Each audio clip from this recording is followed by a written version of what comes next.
Thanks for tuning in. This Sunday morning, we're tracking the big story coming in from Uttar Pradesh, where Chief Minister Yogi Adityanath is at the Ram Janmabhoomi, where 70% work of the Ram Mandir has been completed. The visuals there on your screens right now of Chief Minister Yogi Adityanath, who's arrived in Ayodhya. This, of course, as a Ram temple nears completion. Remember, the trust of the temple trust has said that the temple would be completed early next year. And those are the visuals that are just coming in from Ayodhya, where Chief Minister Yogi Adityanath has just reached to inspect the Ram Mandir construction. Alright, so those are the details that are just trickling in of the Ram Mandir construction, which is underway in full speed. The visuals there on your screens right now of Chief Minister Yogi Adityanath, who's there at the Ram Janmabhoomi, who's arrived to inspect the construction work taking place at the Ram Janmabhoomi for the Ram Mandir.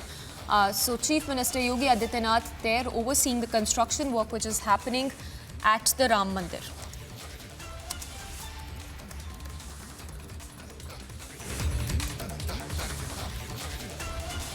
In fact, the construction of Ram Janmabhoomi in Ayodhya is moving forward with great pace. That was a statement that was also put out by the Temple Trust.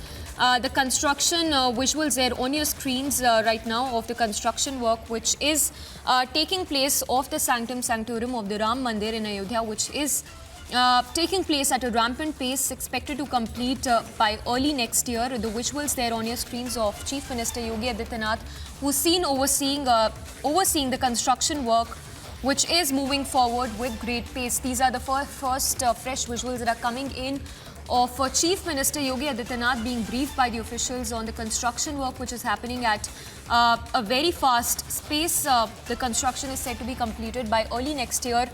In fact, the Temple Trust earlier had put out a statement that the construction work is taking place at a very fast pace and that it is progressing at a satisfactory pace and is expected to be completed on time. Remember, the temple is said to be completed by early next year. And the visuals there on your screens right now of Chief Minister Yogi Adityanath, who's being briefed by the officials on the construction of the Sanctum Sanctorum and the engraving of sculptures on the pillars and murals at the Ram Mandir. And just to tell a little more about the Sanctum Sanctorum, where the construction work is underway, 170 columns are being erected on the ground floor to support the beams that will be laid down for the roof. In fact, 16 idols of several deities are being carved on these 170 columns that are being erected on the ground floor to support the beams that would be laid down on the floor. In fact, the installation of the columns is said to be underway. Sources even saying that the walls on 3 sides of the Sanctum Sanctorum have been erected and that the roof would be made after installation of the column is completed. Let's quickly go across to Anamika as well, who's there at the Ram Janmabhoomi to take us through the details. Anamika, if you can give us a sense of the construction work, which we understand is now 70% complete of the Ram Mandir.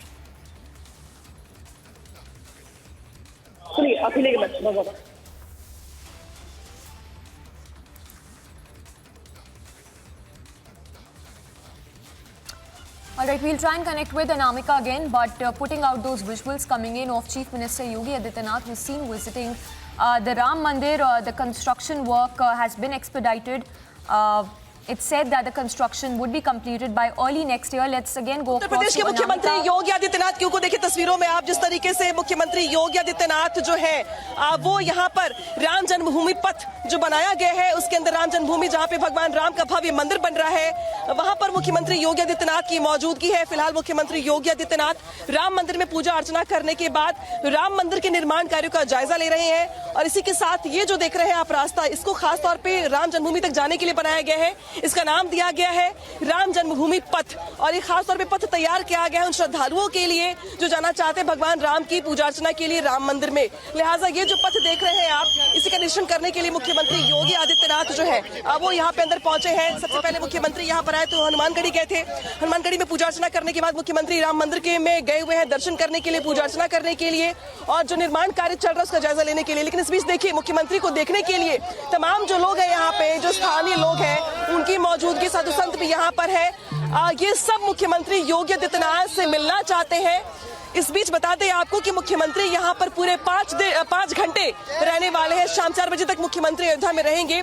इस बीच वो पूजा अर्चना करने के साथ साथ जो यहाँ पे सरकार की ओर से विकास की परियोजनाएं चल रही हैं उसका जायजा लेंगे। साथ ही यूपी सरकार की ओर से जितना भी काम चल रहा है उनसे भी बात करेंगे। आप बताइए, आप लोग यहाँ पर योगी जी को देखने के लिए आए?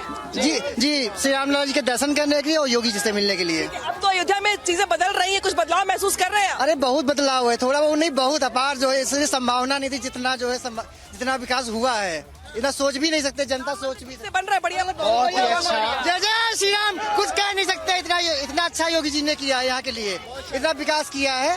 देखिए, एक तरफ पुरुष तो वही दूसरी ओर महिलाएं जो यहाँ पे जय जय श्री राम के नारे लगा रही है, यहाँ पर जय जयकार लगा रही हैं। तो वही इनकी दो इच्छाएं हैं। पहली तो ये कि चूंकि मंदिर दर्शन करना चाहती है भगवान राम के, दूसरा ये कि चूंकि योगी जी यहाँ पर आए लिहाजा इनके मन में भी बहुत सारी बातें जो ये कहना चाहते हैं, उनसे मिलना भी चाहते हैं। लेकिन इस बीच देखिए, जो पुलिस महकमा है यहाँ पे अलर्ट मोड पर, क्योंकि मुख्यमंत्री योगी आदित्यनाथ कुछ ही देर में यहाँ से निकलने वाले हैं। और देखिए, आपको जो दिखाई दे रहा है आगे लिखा हुआ, कार्य प्रगति पर है, रास्ता बंद है। ये वही रास्ता है जो सीधे सीधे बिरला के सामने से जाता है भगवान राम के दर्शन करने के लिए। जो राम जन्मभूमि पर जो रास्ता जाता है वो यही रास्ता है लिहाजा।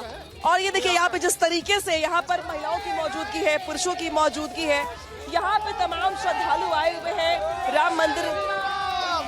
जय जय श्री राम, जय जय श्री राम, जय जय श्री राम, जय श्री राम। पूरी आज अयोध्या श्री राम में है, हर जगह राम राम हो रही है, जयकारे। इस बार तो ये भी कहा गया है, इस बार तो योगी जी की जय, जो राम को लाया है हम उसको लाएंगे, दिल्ली में हम अपने भगवा फहराएंगे।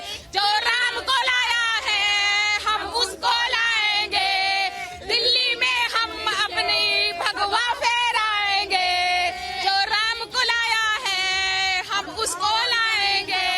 गाना जिसने उत्तर प्रदेश के विधानसभा चुनाव में धूम मचा दी थी, उसी गाने के साथ यहाँ पे जो तमाम श्रद्धालु हैं, अब वो यहाँ पे उनकी मौजूदगी है। और एक बार फिर से महिलाएं वही गुनगुना रही हैं कि जो राम को लाए हैं उनको फिर से लाएंगे, दिल्ली में एक बार फिर से भगवा फहराएंगे। ये उनकी ओर से गाया जा रहा है। वही दूसरी ओर देखिए, यहाँ पे पुलिस प्रशासन अलर्ट मोड पर है, क्योंकि मुख्यमंत्री कुछ ही देर में यहाँ से निकलने वाले हैं। यहाँ से निकलने के बाद मुख्यमंत्री को अशरफी भवन जाना है। अशरफी भवन में संतों से मुलाकात करने के बाद वो सर्किट हाउस जाएंगे, जहाँ पे वो अयोध्या के विधायकों के साथ, यहाँ के स्थानीय लोगों के साथ, साधु संतों के साथ लंच करेंगे। साथ ही समीक्षा बैठक भी की जाएगी। ये बैठक कई मायनों में महत्वपूर्ण हो जाती है, क्योंकि जितनी भी विकास की योजनाएं चल रही है राम मंदिर के निर्माण के इतर, उस सब का जायजा लेने के साथ साथ मुख्यमंत्री अधिकारियों से रिपोर्ट भी लेने वाले हैं कि अब तक कितना काम हुआ है, कितने दिन में पूरा हो जाएगा। इसी के साथ ये भी कहा जा रहा है कि चूंकि नवरात्र की शुरुआत होने वाली है, इस बार का नवरात्र कई मायनों में खास है। इस बार के नवरात्र में सुंदरकांड का पाठ, रामायण का पाठ करवाने के लिए भी कहा गया है। और अयोध्या चूंकि धार्मिक नगरी है, यहाँ पर दूर दूर से लोग आते हैं रामनवमी के मेले के लिए, नवरात्र के लिए। तो ऐसे में यहाँ पर व्यवस्थाएं कैसी की गई हैं, कैसी की जाए, क्या क्या यहाँ पर प्रशासन की ओर से मुस्तैदी है श्रद्धालुओं को लेकर। चूंकि लाखों की संख्या में यहाँ पर श्रद्धालु आते हैं, लिहाजा उनको देखते हुए यहाँ पर व्यवस्थाएं की गई। देखिए, यहाँ पर कुछ लोग आपको घर की छतों पर दिखाई दे रहे होंगे। मुख्यमंत्री योगी आदित्यनाथ को देखने के लिए यहाँ पे कुछ लोग छतों पर भी मौजूद हैं। और देखिए, यहाँ पर हाथ हिला करके अभिवादन कर रहे हैं। और देखिए, कैमरा देखते ही उनका उत्साह और बढ़ जाता है, क्योंकि वो योगी जी का वेट कर रहे हैं और वो ये भी जानना चाहते हैं कि अंदर जो मंदिर का निर्माण कार्य है वो किस तरीके से आगे बढ़ रहा है। इस बार तो ये भी कहा गया है कि नवरात्रि में सुंदर पाठ करवाया जाएगा, रामायण का पाठ करवाया जाएगा। इस फैसले को कैसे देखते हैं आप? जी, बहुत अच्छा फैसला है और ये हर जगह होगा भी जो है। और ऐसा मुख्यमंत्री पहली बार हुआ है जो ये सब दुर्गा माता और सबका मतलब जो है खुल करके पूजन करने का वो मिल रहा है। कोई बाउंडेशन नहीं है, मतलब जो है। लोग तो कह रहे हैं कि नवरात्रि में क्यों, रमजान में क्यों नहीं? नहीं, ऐसा नहीं, उनके धर्म के नहीं, सबके लिए ऐसा किया गया है। मतलब रमजान होता है, उनके लिए भी, उनकी भी भावनाओं की कदर की है। उनके लिए ऐसा नहीं है मतलब कि उनका हम लोग विरोध करते हैं। जो है, हम अपने श्री राम जी के गुणगान गाते हैं। श्री राम जी हमारे दिल में है। रामनवमी के मेले पर को लेकर तैयारी चल रही है, यहाँ पे क्या तैयारी आप लोगों की ओर से? पूरा सा जो क्षेत्र है राममय हो गया है। बहुत ही सुंदर नज़ारा है अयोध्या का। सारे जो रास्ते हैं बिल्कुल कंप्लीट हो चुके हैं अच्छे तरीके से। हर एक रास्ते का अलग से नाम दिया गया है और जनता है आराम से, आसानी से आ सकती है। और कोई भी वीआईपी आता है, लेकिन जनता के दर्शन के लिए कोई भी मनाही नहीं है, आराम से लोग दर्शन कर सकते हैं। ये एक अच्छे नेता की पहचान है। हम औराज सुन्नाव यूपी से हैं। यहाँ पे हमने देखा योगी जी आए हैं और सब मार्ग बढ़िया सुचारू रूप से चल रहा है। मतलब मेन बात जो ये देखने को मिली है कि यहाँ पे आम जन को, योगी जी आए हैं, मुख्यमंत्री आए हैं, लेकिन आम जन को कोई भी असुविधा नहीं है। श्री राम भक्तों को कोई भी असुविधा नहीं होती। आम जनमानस के लिए जनता आई है, जो आम श्रद्धालु आए हैं, उनको कोई दिक्कत नहीं, परेशानी नहीं हो रही है। महिलाएं यहाँ पे, उनसे बात करेंगे हम। इस बार नवरात्र शुरू होने वाले हैं, उसमें एक बड़ा ऐलान किया गया मुख्यमंत्री की ओर से। कहा गया है कि इस बार सुंदरकांड का पाठ करवाया जाएगा, रामायण का पाठ करवाया जाएगा। कैसे देखते हैं आप इस फैसले? ये बहुत अच्छा फैसला है। राम भक्ति बढ़ेगी घर घर में। सब रामायण, हमारे बच्चे रामायण भूल गए हैं, वो जानेंगे कि रामायण है, पढ़नी चाहिए, उसमें संस्कार है। ये बहुत अच्छा फैसला है। ये कैसे पूरे भारत में होना चाहिए। ये बहुत अच्छा फैसला है। बच्चे जानेंगे अपने धार्मिक स्थिति ग्रंथों के बारे में कि रामायण क्या चीज है, हमें कैसे अपना आचरण करना चाहिए, जीवन कैसे व्यतीत करना चाहिए। पता चलेगा ना बच्चों को, क्या मालूम क्या रामायण है, क्या महाभारत है, तो तभी पता चलेगा। बहुत अच्छा निर्णय है। कि यहाँ पर जो महिलाएं हैं वो स्वागत कर रही है मुख्यमंत्री योगी आदित्यनाथ के उस फैसले का, जिसमें कहा गया कि, और ये देखिए, इस बीच जो प्रशासनिक अमला है वो ज्यादा एक्टिवेट हो गया है, क्योंकि अब लग रहा है कि जैसे मुख्यमंत्री योगी आदित्यनाथ कुछ देर में वहां से निकलने ही वाले। उसके पहले सिक्योरिटी अलर्ट जो होता है, हर बार जो क्लियरेंस देता है, वो यहाँ पर होता हुआ दिखाई दे रहा है। और मुख्यमंत्री इसी रास्ते का निरीक्षण कर रहे हैं। लोगों में इस बात को लेकर खुशी भी है कि जो राम जन्मभूमि पथ बनाया गया है, जो भक्ति पथ बनाया गया है, उसको लेके सरकार जिस तरीके से श्रद्धालुओं की राहें आसान कर रही है, रास्ता आसान कर रही है, उसे बेहतर बनाने का प्रयास कर रही है, ताकि अयोध्या जो लोग दूर दूर से आना चाहते हैं दर्शन करने के लिए, उनको असुविधा ना हो। और देखिए यहाँ पर कि अब सिक्योरिटी क्लियरेंस यहाँ पर दी जा रही है उनकी ओर से। और प्रयास यहाँ पर ये कि जो श्रद्धालु आ रहे हैं यहाँ पे, वो भी दर्शन करने जा सके। लेकिन उसके पहले मुख्यमंत्री की मौजूदगी अंदर, और मुख्यमंत्री की मौजूदगी के साथ साथ यहाँ पे लोगों में भारी उत्साह इस बात को लेकर कि इस बार जिस तरीके से भगवान राम के मंदिर का निर्माण हो रहा है, 2024 जनवरी में मंदिर का उद्घाटन होना है, जब श्रद्धालु यहाँ से पूजा अर्चना करने के लिए जा सकेंगे। और जय श्री राम के नारे से गूंज रही है अयोध्या।